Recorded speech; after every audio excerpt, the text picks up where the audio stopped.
Good morning, Bucknutters. Welcome to the Bucknuts Morning Five here on Monday, June 14th, 2021.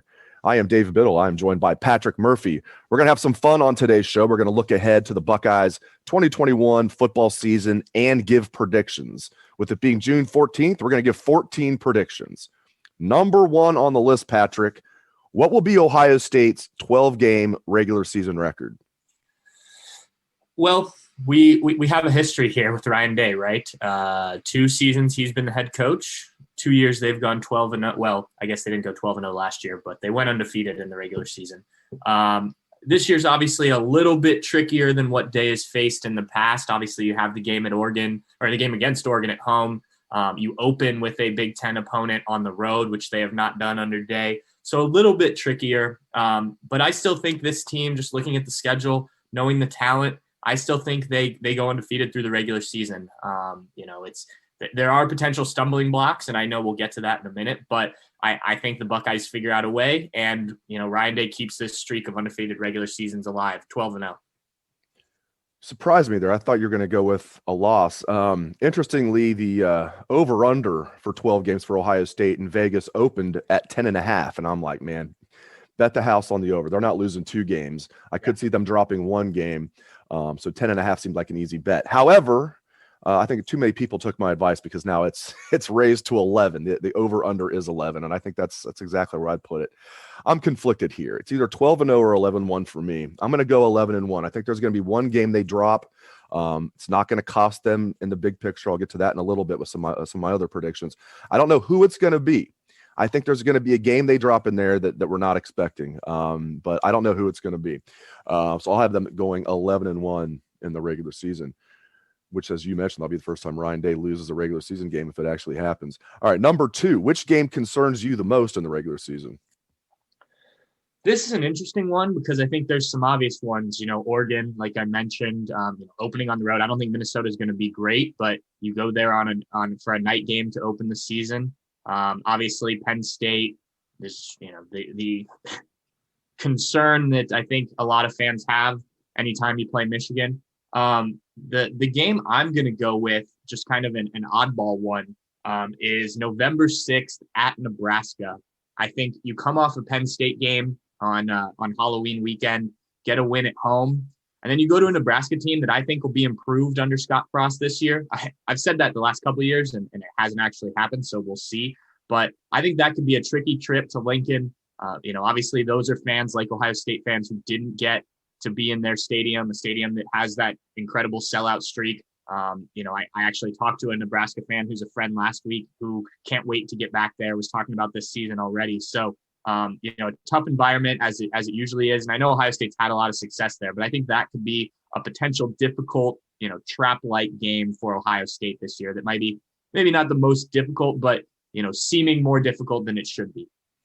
Yeah, this is a tough one. I'm going to go with Penn State just because they usually find a way to play up when they play Ohio State. Not always, but usually. And even though the game being in Columbus with hopefully full capacity, I still think I'll go with Penn State. But there's so many you could pick. Oregon. Now, if Minnesota was any other game except the opener, I might pick Minnesota because they're going to be, I think, better than people think. I think everybody knows they're going to be good, but I think they're going to have a better chance of winning the Big Ten West than what a lot of people are giving them credit for. But with that being the season opener, Ohio State would get up for Akron if it was the season opener. You're just going to be jazzed for the season opener. And it's a Thursday night with all eyes on the Buckeyes and Golden Gophers. I think they're going to be up for that game. But if it was somewhere else on the schedule, I might pick Minnesota as maybe the game that concerns me most. Oregon concerns me a little bit, but I think the Buckeyes are going to be up for that, and they're going to take care of business. So I will go with Penn State. All right, number 3. Patrick, will Ohio State win its 5th straight Big Ten championship? Real quick, you mentioned if they have a full house this past week, the past 2 weeks, Ryan Day talking to campers at the recruiting camps talking about that Oregon game, he very clearly thinks that there's going to be full capacity for those games. So just wanted to throw that out there. Good. I like that. He's brought that up a number of times. But anyway, the Big Ten championship, a fifth straight, I do think so. It's right now, I think until someone knocks Ohio State off, I'm picking the Buckeyes. The talent level, the gap.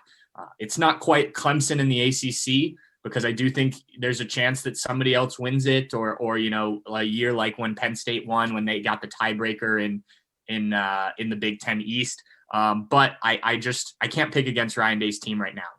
They've shown how good they are. I do think Indiana will be interesting. That was another game I contemplated as a tough game. That's going to be one to watch, see if they can build on last year. But, I think Ohio State's definitely the best team in the Big Ten East on paper. We'll get to the Big Ten West in a second. So I think if they get to Indy, they have as good of a shot as anyone to win, given their track record. So I'll say yes, they win a fifth straight Big Ten title. I'll make this short and sweet.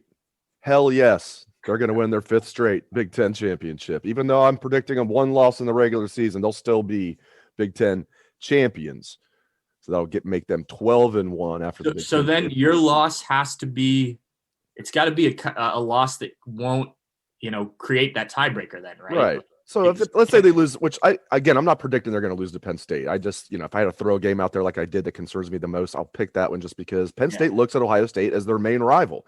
And even though Ohio State gets up for that game, Penn State looks at that as their Super Bowl. So if I had to pick, I think Ohio State's going to beat Penn State. I just think when you look at all 12 games, I think there's going to be one slip up. Let's say they do lose to Penn State, though. That's not a good scenario, because then if they tied, then Penn State would be the East champion.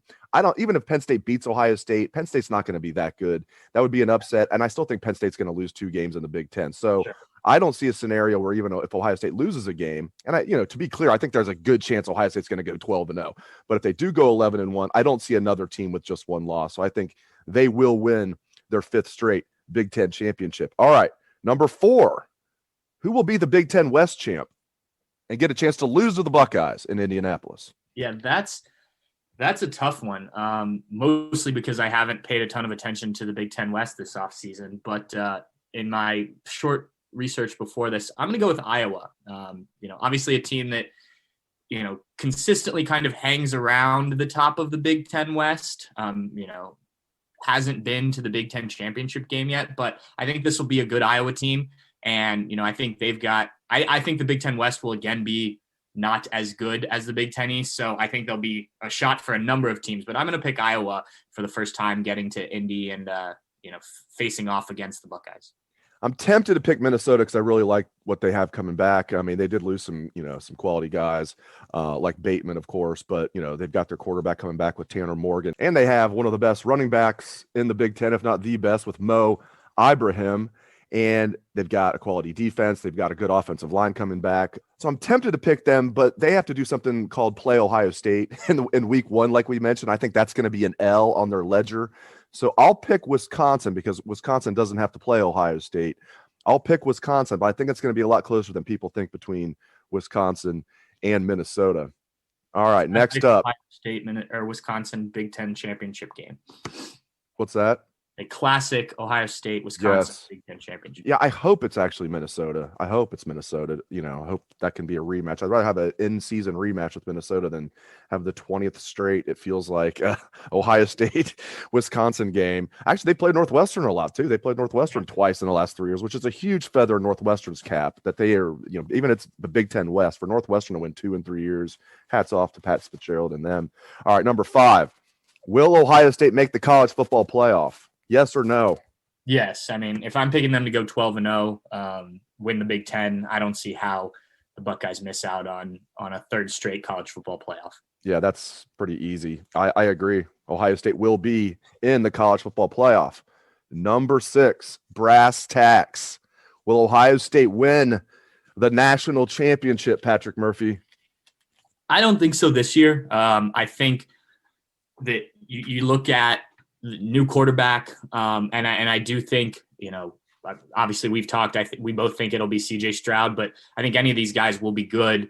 I just think this team is probably a year away. Obviously a lot of pieces offensively. I still want to see it defensively. There's going to be a lot of young guys, I think, contributing on that side of the ball. So I think they're a year away. I think they'll still be loaded offensively in 2 years when I think they have a better shot. But I think they make the playoff. I just think it'll be they'll come up short, probably losing the semifinals if I had to guess. I'm tempted to say yes, because while that seems like they're 1 year away, where 2022 might be the better roster, it seems like when Ohio State wins their national championships, it's when everybody thinks they're a year away. 1968. Maybe in 1968, people didn't even know anything. The super sophomores kind of came out of nowhere. But looking back on it, you probably would have thought 69 or 70 would have been the year for those guys. It was 68. 2002, they had everybody coming back in 2003 almost. They lost some key guys like Mike Doss, of course, but most of the team came back. They won it in 02. 2014 had the entire team come back in 2015, but they won it in 2014. So I'm tempted here, man. I'm going to say no. There's a team out there, which we'll get to in the next question, that concerns me. I think Ohio State will get to the national championship game, but I will say that they will not win the national championship. And man, I hope I'm wrong. All right, number 7, who's going to win the national championship? Buckeyes. No, I'm just kidding. That's a contradiction, sir. Yes, it is. It's really hard looking at this to not pick an Alabama or Clemson if you're not picking Ohio State, right? So Alabama is obviously going to be loaded again. Clemson, similar situation with Ohio State, a new quarterback, but he obviously played last year. I'm not even going to try and pronounce DJ's last name. I think I'm going to go with Clemson. Just out of those two, I need, like I said, with the Big Ten, I need somebody else to kind of get in that picture with those 3 teams before I'm picking anyone else. Obviously, there's a lot of talented teams out there, but these 3 teams just seem to be a step ahead with the way they're recruiting and whatnot. So change it up from last year. I'm going to go with Clemson. Seeing the way Ohio State took it to them last year, I don't know, man. I think Ohio State has passed Clemson. They've been out recruiting them. I thought Ohio State was clearly the better team in 2019, even though Clemson won that game. We see it all the time where things happen. We don't need to get into all the stuff that happened in football where you say, man, the best team did not win that game. There's no way I'll ever believe Clemson in 2019 was better than Ohio State. And Ohio State beat the brakes off of them last year. Yeah, Ohio State's losing a lot of quality guys, but so is Clemson. I don't fear Clemson at all. I think they played again. Ohio State might not kick their ass like they did this last time, but I think Ohio State would beat them. But man, Alabama concerns me too much. They just do. They're just a juggernaut down there. The rich keep getting richer. They got Henry To'o, and he would have been a Buckeye if they didn't waive that, where you could transfer and be eligible right away in the SEC. I'm going to pick Alabama. Again, I hope I'm wrong. I hope the Buckeyes get over the top, but I'm going to pick Bama to repeat as national champion. All right, this is going to be fun. We're going to get into some individual Ohio State leaders, some predictions. Now, we both agree C.J. Stroud's going to be the starting quarterback. So I'm not, one of the ones I did not list was who's going to be the leading passer for Ohio State, because I think that would be too obvious if we think C.J. Stroud's going to be the starting quarterback. Pretty safe bet he's going to be the leading passer. All right, so number 8, who will be the leading rusher for the Ohio State Buckeyes this season, Patrick? This won't be a curveball for most people, but you and I have talked on this and elsewhere about me needing Mayan Williams to show me it, just 10 carries for him. I was waiting, 10 carries. Yep. But I'm picking Mayan Williams. From what we've heard, from what we saw in the spring, which was limited, but plus the way that some people have talked about him, I'm going to say that while I think Master Teague is the day one starter, and I do think Travion Henderson gets in there, and I think you're going to see a number of guys carry the ball for the Buckeyes. I think that Mayan Williams will be the leading rusher. Now, I don't know if it'll be 1,000 yards, just because I think there will be a lot of opportunities for guys. So it'll probably be, like some years where they've had 2-3 guys running the ball, but I think he ends up with the most yards. I am going to go with a tie between Mayan Williams and Travion Henderson. No, I'm kidding. They're not going to finish with the exact same amount of rushing yards. I am torn on those two guys, though. I'll go with Travion Henderson. We'll play a little radio here, play a little podcast. Since you picked Mayan Williams, I'll pick Travion Henderson because I think it could be either one of those guys. I also agree with you. I think, I think Master Teague will get the first tote of the season. I will go with Travion Henderson as the leading rusher, with Mayan Williams finishing a close second. All right. This is basically between two guys with this next one. Who will be the Buckeyes' leading receiver as far as yards? Yeah, it's funny. We were having a conversation at the recruiting camp on Wednesday about the Ohio State receivers, because Marvin Harrison and G. Scott, who obviously has moved to tight end, we're both there. But just talking about this offense, I think it has to open up to more receivers, get back to that rotation that we saw. But I still think that the top two guys are Chris Olave, Garrett Wilson. I'm going to go with Garrett Wilson in a tight race between those two. I think both have a lot to prove. Both want to be a first round pick in that NFL draft. But I think of the two, I really like Chris Olave. I think he's proven a lot. I think Garrett is just more naturally talented. I think he can hit some more big plays. They both can hit big plays. I'm going to go with Garrett Wilson, but like I said, I think it'll be tight.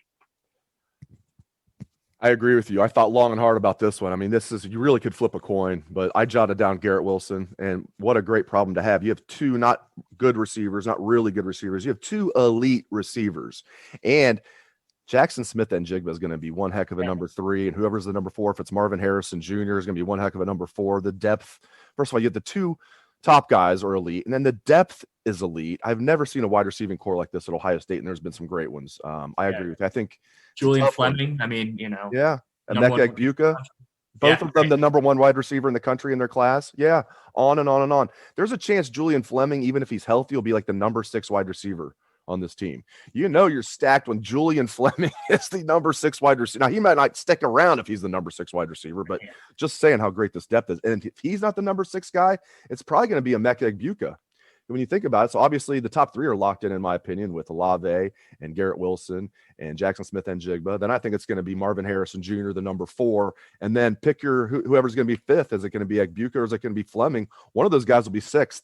So that is absolutely insane. All right, next up, over under on 29.5 catches for Jeremy Ruckert. Fool me once, shame on you. That expression. I'm going under. I think Jeremy Ruckert's going to have a very good year. He may get close to that number, but you just listed all of the wide receivers that they have to throw to. As good as Jeremy Ruckert is, we know what this offense is, in terms of throwing to the tight ends. I do think, kind of like last year, he'll make some big plays, catch some eyes so that, when it comes NFL draft time, there's some highlights to show. But I just can't see with all of these weapons on the field that they're going to all of a sudden start throwing to the tight end way more. Maybe with a young quarterback, you get some more passes that way just as kind of a security blanket. But 29 just seems a little bit much to me given the track record here. I referenced the 2003 team briefly earlier in the show, the team that was the defending national champion. That 2003 team had Ben Hartsock. He was the last Ohio State tight end to reach 30 receptions in a season. He had 33 that year. It's been 18 years. Jeremy Ruckert is going to buck the trend. I'm going over, and I feel good about it. Jeremy Ruckert is going to reach 30 receptions, going over. All right, number 11 on our list. We got 4 more here. Who will be the leading tackler for the Silver Bullets, Patrick? That's one that I struggled with. I think the question really is like, you got to set the depth chart first, right? It's not as obvious as some of these others where we know who's going to be at least the guys. I think linebacker, I think there's questions at each position. No one is penned in yet. But I'm going to go with Dallas Gant. I think he'll start at middle linebacker. I think Ohio State will play more 2 linebacker sets with the hybrid position. I think, what we saw in the spring game looked like that's the way they want to go. And I know a lot of linebackers were hurt. So I think he's a guy who's been waiting to make plays. When we talked to him, even though he was hurt, he sounded hungry. I think he gets back healthy, has a big year, leads the Buckeyes in tackles. I think the 2 guys, if you consider Craig Young a linebacker, which he reps with the safeties, and his position is hybrid linebacker, hybrid safety, the Bullet, which is properly named. You're talking about the Silver Bullets. I think he is locked in as a starter, and I think Taraja Mitchell's locked in as a starter. Craig Young's going to be in coverage a lot, though. So I'm going to go with Taraja Mitchell. I mean, it's really a crapshoot here, but I'm going to go with Taraja Mitchell as a 4th-year player breaking out and leading this team in tackles. All right, number 12, sticking with the defense. Who will be the sack leader? I'm going to go Zach Harrison. I think that's the easy answer. Tyreek Smith, obviously. But, the things we heard about Zach Harrison and, kind of how mentally engaged he was this spring, taking on a leadership role. Obviously, everyone knows how talented naturally he is. Another year with Larry Johnson, with Mick Marotti. This is a kid who I think everyone expected when he committed to Ohio State would be a 3-year guy like a Nick and Joey Bosa, Chase Young. So I think this is the year he kind of explodes out. I think he's going to have a really big season. So I'll take him to lead the team in sacks. I'll go with Tyreek Smith. His final year in the program, I know he could come back for a 5th year since last year didn't count for these guys as an year of eligibility, but I think he's going to go pro after this year. I've seen some, that have him listed as maybe a 2nd-round pick. I will go with Tyreek Smith. I won't be surprised if your prediction is true. I also think Jack Sawyer is going to be in the mix. I don't think he's going to lead the team in sacks as a true freshman, but he's going to play a heck of a lot. I will go with Tyreek Smith leading this team in sacks, but I'm also high on Zach Harrison. I think he did I think last year he maybe just wasn't like, and you can excuse us with everything we went to. I don't know if he was as motivated as he was. They said he was just extra motivated over the offseason. So that's great news that he's locked in. We'll see what happens there. Hopefully they're both in double digits, that'd be a good problem to have. All right. Number 13, second to last question. Last one on the Buckeyes, though. Who will lead the team in interceptions this year? This is another one where I think we can assume certain guys will be in certain positions. I think it's safe to say Sevyn Banks is going to take over Shaun Wade's spot, but with him missing spring, you never know. I went with Sevyn Banks because it's the easy answer.